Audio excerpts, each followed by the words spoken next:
दोस्तों, देसी इंजन को लाइक और सब्सक्राइब कीजिए, घंटी को भी दबाइए और अपना अगला वीडियो जल्द से जल्द पाइए। जानवरों की दुनिया में नर सिहोरस कुछ असामान्य काम करते हैं। वो गर्भवती होते हैं और बच्चों को जन्म देते हैं। सिहोरस नर बेबी सिहोरस को अपने पेट में बच्चेदानी में रखते हैं। जैसे महिलाएं बच्चों को जन्म देने से पहले अपने पेट में उसे पालती हैं, कंगारू पाउच जैसे छोटे पाउच में रखते हैं। सिहोरस के बच्चे बहुत प्यारे होते हैं। नर और मादा संभोग से कुछ दिन पहले एक दूसरे के चारों ओर नाचते हैं और अपने पंख फड़फड़ाते हैं। जब वो एक दूसरे को पसंद करने का निर्णय लेते हैं, सिहोरस मादा पानी की सतह पर तैरती है और नर पालन करते हैं। मादा अपने अंडे नर के पाउच में रख देती है, जिससे उसका काम खत्म हो जाता है। वो तैर कर दूर चली जाती है और बाकी काम पिता पर छोड़ देती है। एक बार अंडे ठिकाने लग जाने के बाद नर अपने शुक्राणु जोड़ते हैं और रास्ता बंद कर देते हैं। शुक्राणु अंडों को फर्टाइल करते हैं और सिहोरस के बच्चे विकसित होने लगते हैं। नर सिहोरस एक बार 5 से 1000 तक बच्चे दे सकता है। दुर्भाग्य से 1000 में केवल 5 या 100 में से एक ही युवा अवस्था तक बचता है। नर सिहोरस जन्म देने के अलावा बच्चों के लिए कुछ और नहीं करता। वो खुद अपनी देखभाल करते हैं और शिकारियों से छिपते हैं, क्योंकि उनके माता पिता उनकी रक्षा नहीं करते। सिहोरस पिता बच्चों को जन्म देने के बाद कई घंटों तक कुछ नहीं खाता।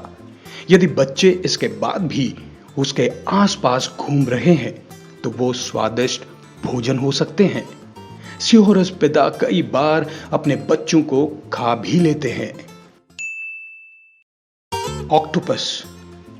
ऑक्टोपस सेमिलपैरस जानवर होते हैं, जिसका मतलब है वो एक बार प्रजनन करने के बाद मर जाते हैं। नर और मादा ऑक्टोपस मीटिंग के तुरंत बाद मर जाते हैं। ऑक्टोपस आमतौर पर लंबे समय जीवित नहीं रहते। उनकी उम्र 6 महीने से 5 साल होती है। इसी कारण वो तेजी से बढ़ते और प्रजनन करते हैं। जब एक ऑक्टोपस युवा हो जाता है तो उसे जीवन साथी की इच्छा होती है। ऑक्टोपस के लिए तुलनात्मक मेटिंग दबाव का मामला होता है।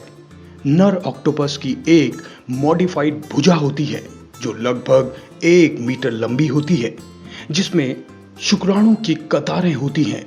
ऑक्टोपस की कुछ प्रजातियां ग्रहण करने वाली मादा के पास जाती हैं और उसके अंडकोश में शुक्राणु जमा कर देती है, या अपनी भुजा मादा को बाद में उपयोग करने के लिए अपनी मैंटल में स्टोर करने के लिए देते हैं।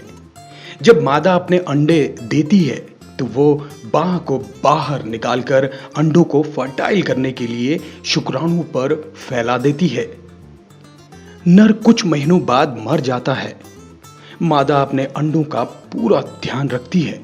जब तक वो हैच नहीं हो जाते वो कुछ नहीं खाती और 2 से 10 महीनों तक अपने अंडों पर बैठती है।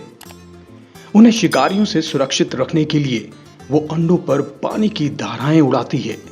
एक बार जब अंडे हैच हो जाते हैं तो वो अपने आप पर निर्भर रहते हैं, क्योंकि उनकी मां अंडों के हैच होने के बाद मर जाती है। एक युवा ऑक्टोपस का वजन प्रतिदिन 5% बढ़ता है। अपने जीवन के खत्म होने के समय उसका वजन उसके द्वारा खाए पूरे भोजन का 1/3 होता है। छोटी जेलफिश स्पाइसिस टूरिटोपसिस डोहर्नी, जिसे अमर जेलफिश कहा जाता है, जिसके 15 से 30 बैंगनी रेशे होते हैं और इसका आकार 4.5 मिलीमीटर होता है और ये हमेशा के लिए जी सकता है। एक बार वयस्क रूप फिर से तैयार कर टूरिटोपसिस डोहर्नी मरती नहीं, बल्कि छोटी स्टेज में बदल जाती है। वास्तव में वो अपनी उम्र को आगे या पीछे ले जा सकती है। यही बात उन्हें सैद्धांतिक रूप से अमर बनाती है। जब एक नर जेलफिश अपने शुक्राणुओं को समुद्र के पानी में बिखेरता है तो कुछ मादा के अंदर चला जाता है। अंडे और शुक्राणु इकट्ठे होने के बाद अंडे फर्टाइल हो जाते हैं। फिर ये छोटा फ्री स्विंग लार्वे में बदल जाता है जिसे प्लैनुला कहते हैं। जन्म के समय छोटी जेलफिश लगभग 1 मिलीमीटर लंबी होती है। जन्म से 2-4 हफ्ते के बाद नर या मादा मीटिंग के लिए परिपक्व हो जाते हैं। वे प्लैंकटन, छोटे मोलस्क्स और larvae खाते हैं। वो अमर हो सकते हैं, लेकिन जेलफिश के लिए सभी खतरे समाप्त नहीं होते। उन्हें दूसरी मछलियां भी खा सकती हैं या उन्हें परमाणु बिजली प्लांट पाइप में खींचकर मारा जा सकता है और अगर बीमार पड़ जाएं तो भी मर सकते हैं।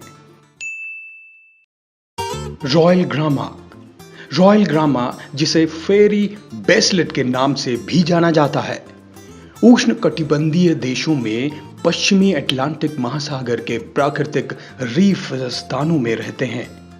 नर चट्टानों पर एल्गी के बाहर घोंसला बनाकर अपना जीवन चक्र शुरू करते हैं।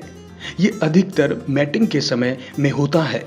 नर मादा को खुश करने के लिए कई तरह तरह के हथकंडे अपनाते हैं। यदि मादा खुश हो तो वो नर को फर्टाइल करने के लिए अपने अंडे देने के लिए तैयार हो जाएगी। वो घोंसले में 20 से लेकर 100 तक अंडे दे सकती है। ये अंडे लगभग 1 मिलीमीटर लंबे होते हैं और ये छोटे प्रोटोबैरिस से लेस होते हैं और उनमें से छोटे धागे निकले होते हैं।